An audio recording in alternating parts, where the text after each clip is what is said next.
Order. Hi, I'm Andrea J. Love, and I'm playing Jane Bingley. I'm Brittni Barger, and I'm playing Lizzie Darcy now. I'm Elyse Sharp, and I'm playing Mary Bennet. And I'm Sarah Brazier, and I'm playing Lydia Wickham. I like to think I'm a lot like Lizzie, but I think everyone who reads Pride and Prejudice does relate to Lizzie. She's a fondness of intelligence and observation, and is quietly judgmental. Maybe not so quietly, I don't know. Yeah. There are things that Mary says in this script that I've actually said in life. So. This is not a stretch. This is not a stretch. Oh, pedantry, great. I'm way meaner than Jane. Yeah, no, I mean, Jane is like such a big heart, and she just wants the best for everybody, and that's the opposite of me, so. Good to know. No, I mean, I think we all want to be a little more like Jane because she is so forgiving, and she does. I mean, literally in Pride and Prejudice, it says she tries to see the best in people, even though Lizzie's like, maybe a little more realism underneath there. So I think we'd all love to be more like Jane. Lydia. I think I definitely am loud, like Lydia's loud. No, I think there's like a lot of things. I mean, yeah, I think there's a lot of things that are similar with me and Lydia. We're both silly, we're both loud, we both like being the center of attention, which are all things that you see in Lydia, but I think she is far more complex than you would think. And so those little things I'm trying to bring out while still keeping her fun.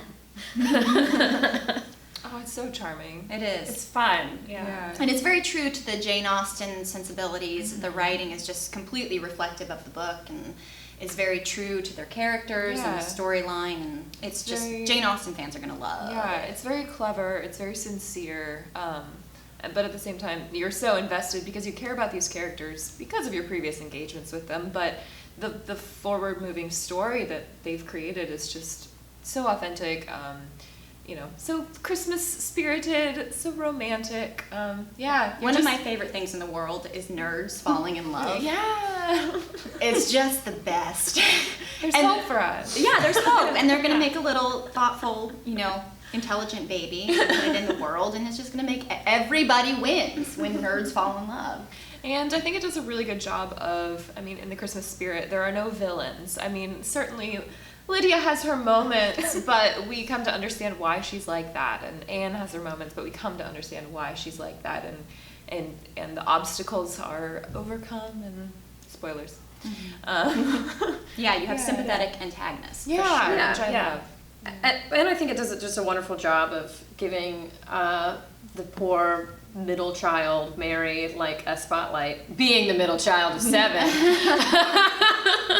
It does a really good job of letting her shine because she doesn't get a lot of attention in the books. Yeah, I think there's so much too. If you're not a Jane Austen fan, and you're not familiar, there's still so much that you can get from this show. Speaking as somebody who's barely dipped her toes into the Austen world, there's still so much humor, and the family dynamics that you can get that are in this show are still so relatable and understandable.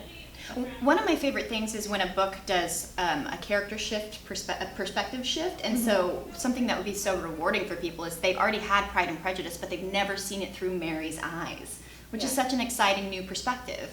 Yeah, it's who is this person who Jane Austen kind of at one point just kind of leaves, side note, she exists. Well, the thing about Pride and Prejudice is that you do have a narrator with a point of view. It's not neutral. Mm-hmm. The narration is never neutral. It's this kind of sassy voice. So our interpretation of Mary is from that perspective, and so getting to see her objectively through your interpretation, of course, is really cool, and ends up being a lot more sympathetic and a lot more well fleshed out. Maggie Morgan's costumes. She is famous in these areas in California theater. She's just. I'm so excited to see what she comes up with. I can't wait. Come see Maggie's costumes. I have my fitting in a few minutes, and now you made me so excited. I'm ready to put on a dress and be so pretty.